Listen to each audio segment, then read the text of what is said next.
Порядка 300 всадников дикой дивизии в попахах и черкесках под знаменами конно-спортивного клуба и ингушского флага устремляются в поход по окрестностям селения Троицкое. В то время как одна группа наездников скрывается за линией горизонта, другие разбивают лагерь, нарубили дров и поставили казаны с мясом. Желающие мероприятия,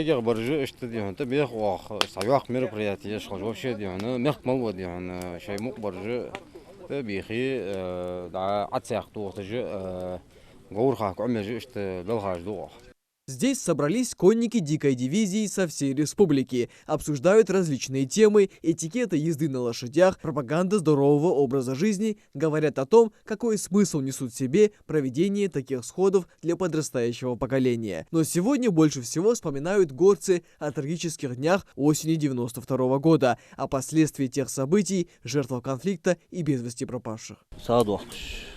В 92 году в пригородном районе бейн догляться.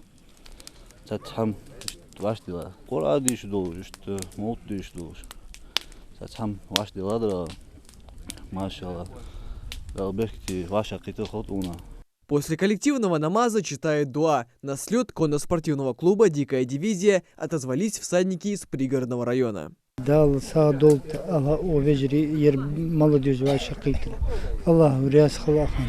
Дала ерму походи ерму гулбелучи машинистами воскигин хатбек штун дикахе хартама якибо хочили мучама якибо хочили. Пригородный район Русусей 92 год Сулама Ханубада ашно хадус чоо качоо дук из Мухаммой каман катамудот чоо халхамда из Бадряч он фашла вообще маснянла чоо халхамда استدعاء داتج ويفديدس ويجرامتنا أهيك دس سوقة ديشرت بالخشت. Тысячи семей в те трагические для ингушского народа дни вынуждены были оставить свое имущество и кров. Многие из них до сих пор не вернулись на прежние места проживания. После трехчасового похода всадники возвращаются в лагерь, дружно усаживаются за стол. Слет организован конниками из сельского поселения Троицкое.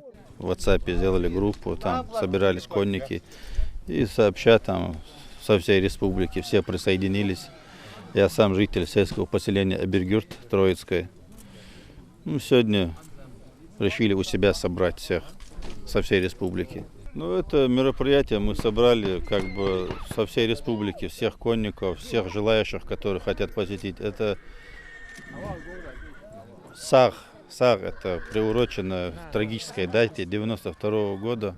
Ожидают здесь и приезда конников из Малгобекского района, а значит походы еще не завершились и продлятся до самого вечера. Михаил Тангиев, Адам Мережков, Умар Газдиев. Новости 24.